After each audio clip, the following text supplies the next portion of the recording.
Brannigan with Amarillo Brewing Supply. Today we're going to be making sake. What you need is 6 cups of rice, either sweet, glutinous, or sushi rice.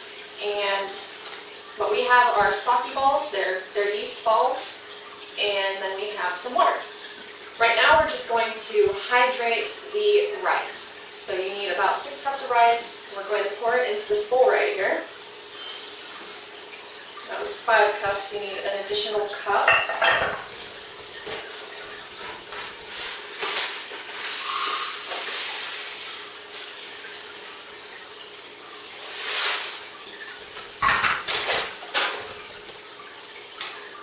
And add the water. You're going to be using your hands in this to wash the rice, so make sure your hands are clean. And then this will hydrate the rice as well as wash off some of the outer starches. If you have a high polished rice, this step isn't so much for the washing as it is for the hydrating. So just kind of mush it around in there. You'll notice your water getting pretty cloudy. While we're soaking this, we are going to change the water a few times. You'll notice the water getting more clear as you change the water. We're just going to let this sit for about 2 hours to hydrate. And this is kojiken. It's what we normally call sake balls. This contains a mold spore and yeast. So when you add this to your cooked rice, the mold eats the starches and sweats off sugar, while the yeast eat the sugar. And this is a continuous process. The mold eats the starches, sweats the sugar off. The yeast comes in, eats the sugar, produces alcohol. So you can get a very high alcohol content with this. Eventually the mold will die off because it can't handle the high alcohol content, but then you'll still get some byproducts. The mold and the yeast together will produce a lot of fusels and esters and acetyl. It's nothing to be concerned about. Say your sake starts smelling like fingernail polish. It's fine. It'll all work itself out and it'll actually start to smell very floral. You may get a white mold. It's nothing to be concerned about. It's just mycelium. The mycelium is actually the koji mold that's doing the breakdown, so it's nothing to be concerned about. Now, if you start to get black mold or bluish mold, then you might have a problem. You need to scoop that out or it'll ruin your entire batch. Once you've soaked your rice, drain off the excess water and add your rice to a steamer pot.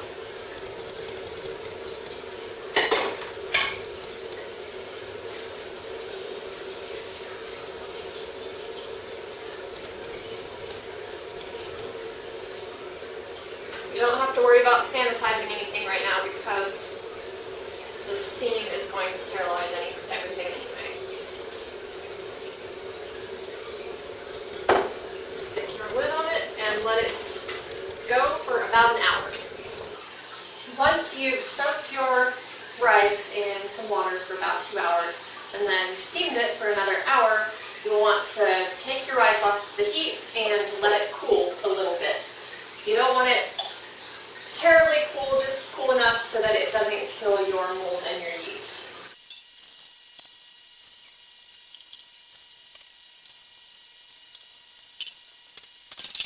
Now stir this around until it cools down to about 90 degrees. Now that it's cooled down to 90 degrees, I'll be crushing up the yeast balls and mixing them up into the rice. Since I'm going to be using my hands, I have some hand wash right here.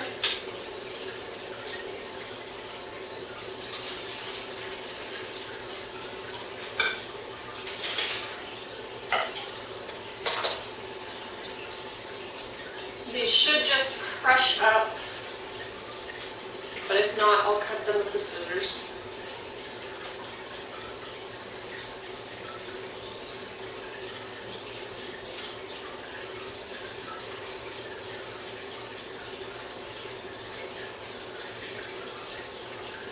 Split this in half into 2 bowls.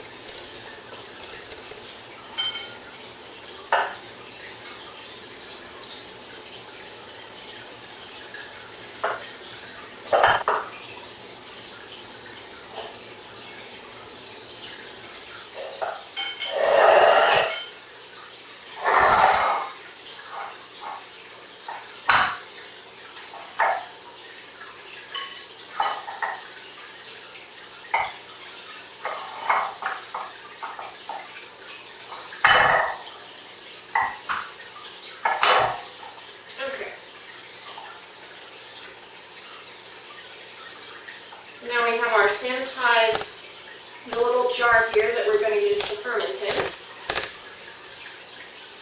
Just stick your rice in it. You don't need to add any water or anything. It will create its own liquid as it ferments.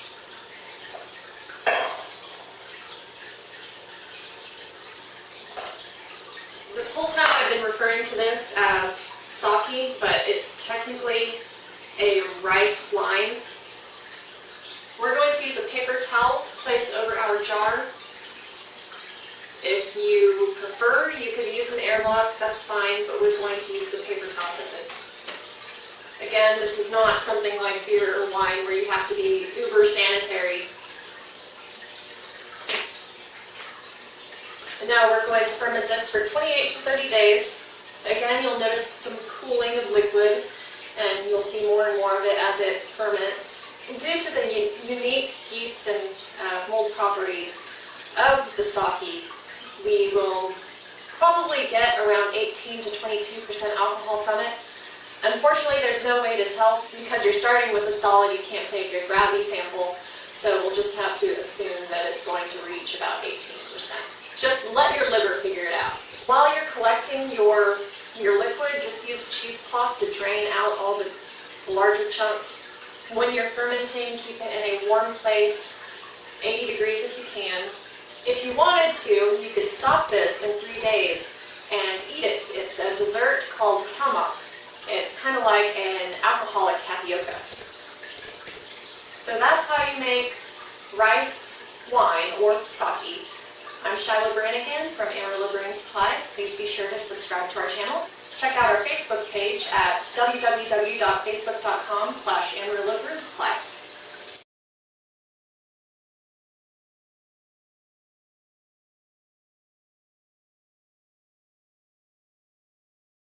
Hi, I'm Shiloh Brannigan with Amarillo Brewing Supply. Today we're going to be making sake. What you need is 6 cups of rice, either sweet, glutinous, or sushi rice. And what we have are sake balls, they're yeast balls, and then we have some water. Right now we're just going to hydrate the rice. So you need about 6 cups of rice. We're going to pour it into this bowl right here. That was 5 cups, you need an additional cup.